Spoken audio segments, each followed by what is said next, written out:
Welcome back, everybody. Max Scoville here for IGN. I'm with John from Avalanche. You're here to show us Mad Max. I am. Can we see it? Like I haven't seen this in action yet. Like this. Yeah, absolutely. We've brought some demo footage, a playthrough here. We'll start off with just an intro to the sequence that we're gonna show you. But this is one of the demo experiences that we're showing on the show floor today. So fully playable. Okay. And this is open world action game set in the Mad Max universe, and there's an emphasis on car combat. Is that right? Yeah. So that's definitely the experience that I think people will feel is completely new. It's high octane, high paced, really physical. So all of the properties of the vehicle, mass, traction of the tires, the weapons are physical. The kind of Avalanche trademark harpoon is a great toy to experiment with. So I think that vehicle combat, combined with the fact that you start out with nothing, your Interceptor, your renowned Interceptor is stripped from you by your arch enemy Scabrous Scrotus, unfortunately christened, and your journey through the game, you'll have to build your own new wasteland war machine in order to survive. And everybody's vehicle will be different. So it's very, very deep customization. You'll have to make choices based on the amount of scrap you've scavenged, the allies that you have enlisted to help you craft parts or build new vehicle upgrades. This is the car customization right here. Yeah? Exactly. Yeah. Okay. So this is very Mad Maxy. Obviously, Mad Max is fresh on a lot of people's minds because of Fury Road. Yeah. Have you guys been working kind of side by side with that at all? Yeah. So we worked very closely early on to sort of really understand the universe, really understand particularly the modern interpretation of that universe and the characters and the vehicles and how weird and wacky everything is. But we've really had a lot of freedom to make a game that fits an open world environment perfectly during the last few years. Who's the dude on your car? Yeah, that dude is a Wasteland Blackfinger, also unfortunately named Chumbucket. On the list of popular names for kids, Max is quite high up, Chumbucket not so much. My mom almost named me Chumbucket. Yeah, Scabrous Scrotus, not so much either. So he is a fanatical mechanic. He's actually, vehicles and motor parts. That's his life. It's almost a religion in this world, as it is to many. A vehicle is essentially a powerful and sturdy vehicle is the means of survival in the wasteland. And Max wants it to be able to outrun any enemy. He wants to distance himself from humanity, distance himself from any trouble, and hopefully find some sort of inner peace in the plains of silence. Okay, I was going to ask, like, what's the story for this game? Your car's taken away, and you kind of you're trying to build a cool new car. Yep. But like, you've got a villain. All the Mad Max stories are kind of standalone in their own way. Is it safe to assume this is kind of the same deal? Exactly. So there will obviously be, since we're representing the same universe, there will obviously be elements that you recognize from the film. But this is a standalone, an original story, original characters, and a handcrafted world to rival the best open worlds out there. So in this particular one, it will be very familiar as the traditional anti-hero or Max's story arc, which is he wants to distance himself from humanity, but he's forced to come closer and closer to interact with people in order to get where he wants to get. It's a means to an end. Unfortunately, the closer he gets to people, the more his humanity starts to return, the closer he comes to sanity.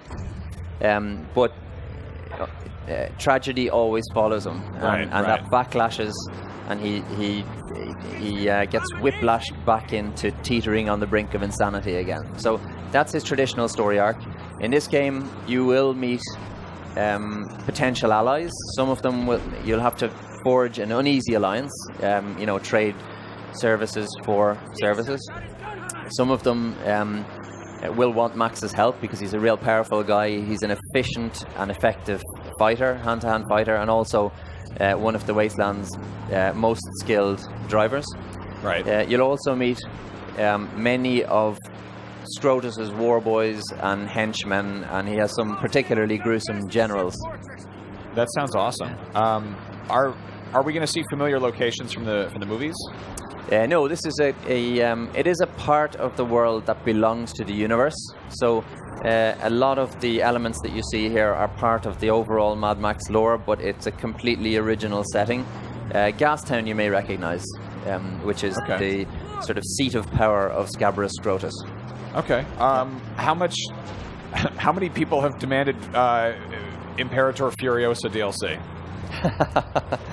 I don't know. We're making a single player game where you play as Max. That is you. We'll have to see what comes after that. Okay. Yeah. This is a dumb question. What's in the world? Like it's a wasteland, but like are there towns? Are there? Yeah, it's not a dumb question at all. The Avalanche promise, the type of open world sandbox experience that we want to give players, that is, you should feel that you are really rooted in this world. Anything that you can see, you should be able to go there. You should be able to interact with it. When you sort of poke the world, it should feed back. It should let you know that you're there and you're a real presence. So we started off by concepting the world. Here you see Max harpooning an unfortunate warboy. Dear Lord. We started off by concepting the world as a real place, a city with an oil refinery, pipes going out to oil rigs. This is the seabed that you see here, which is long since dried out.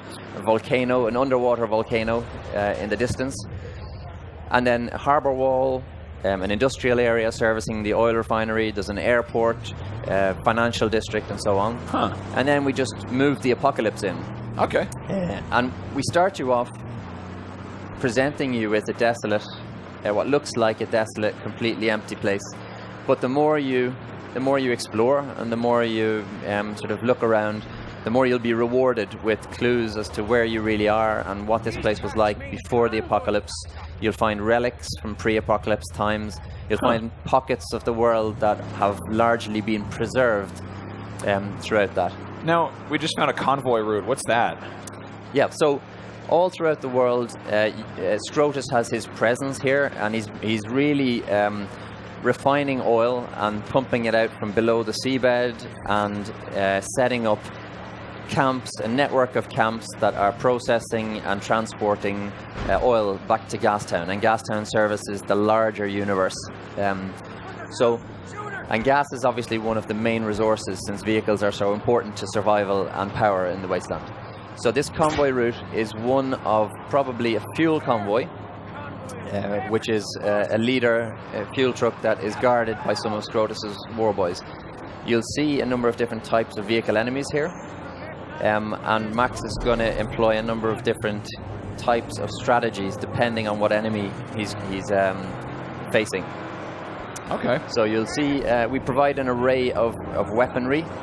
I was just about to ask. Yeah. So he's using some basic ram moves here, and the boost is also there. You see the boost tail ending one of the weaker vehicles.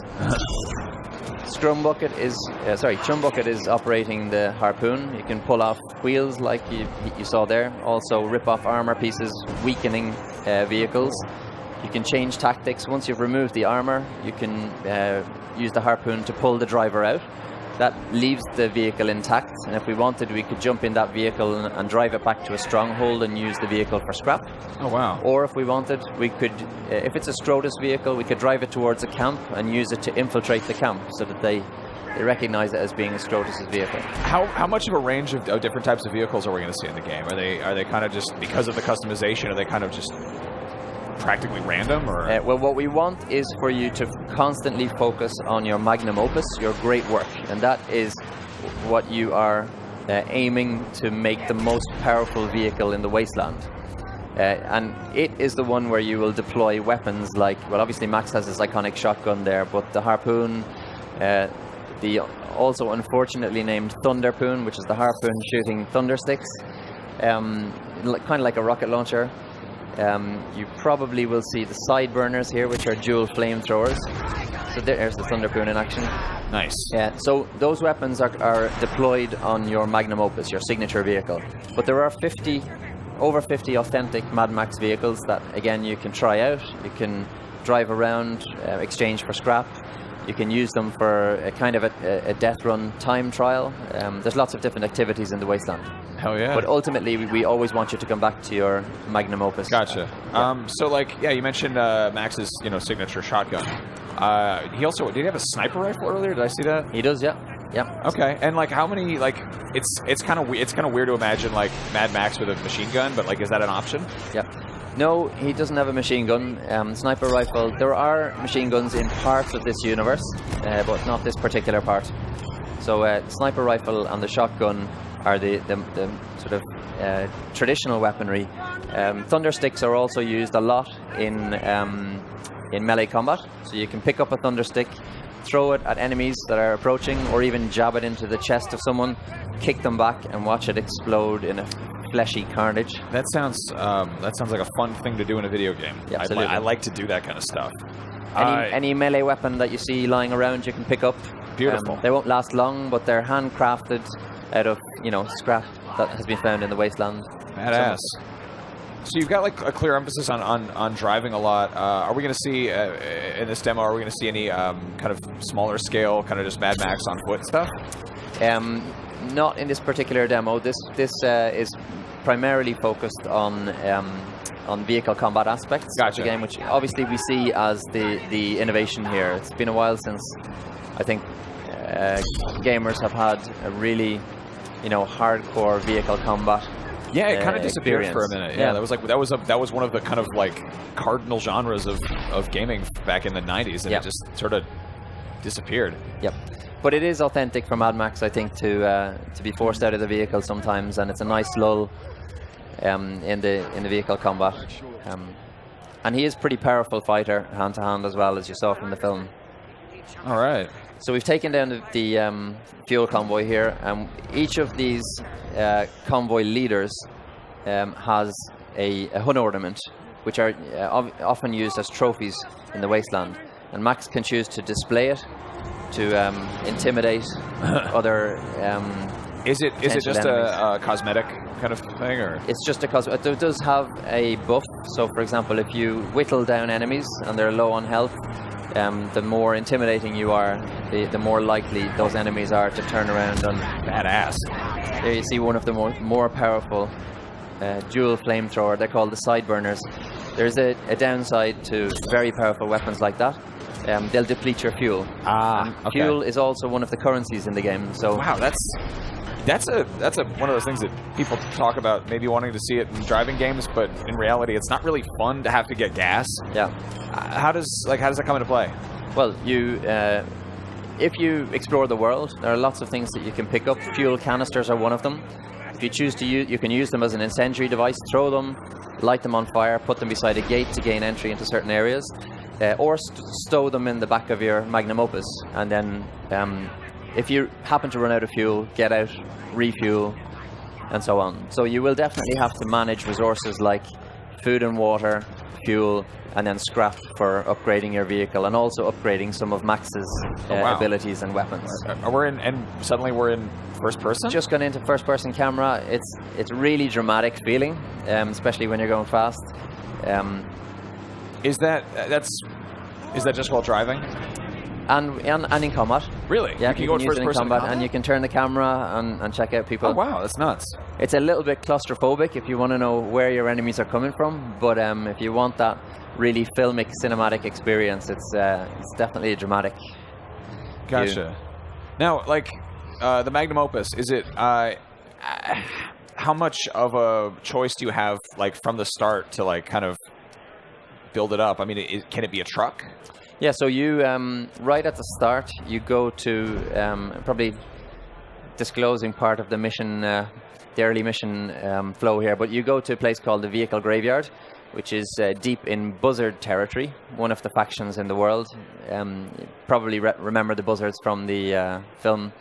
And the Vehicle Graveyard has a number of scrap chassis, and Chumbucket recommends a number that you can choose to start off the foundation of him building this awesome vehicle. So customization's huge. Can we make Mad Max drive a pink car? Like if we wanted to make like a really fabulous pink magnum opus. There are a number of somewhat surprising body finishes that you can choose from. I mean, we have a number of aesthetic customizations, even for Max. You can take Max's jacket off. He can be bare-chested. We have 3 different beards in the game. You can have badass wrist guards and knuckle dusters, but nothing on Nice. Yeah, so This is a lot of stuff going on here. Yep. John, thank you so much for taking the time to talk about this. Absolute pleasure. Game looks very cool. Yet another open world game to get lost in, and that's coming out when? It's coming out 1st of September on PS4, Xbox One, and PC. Fantastic. Thank you so much. And for all your other video games, keep it right here on IGN.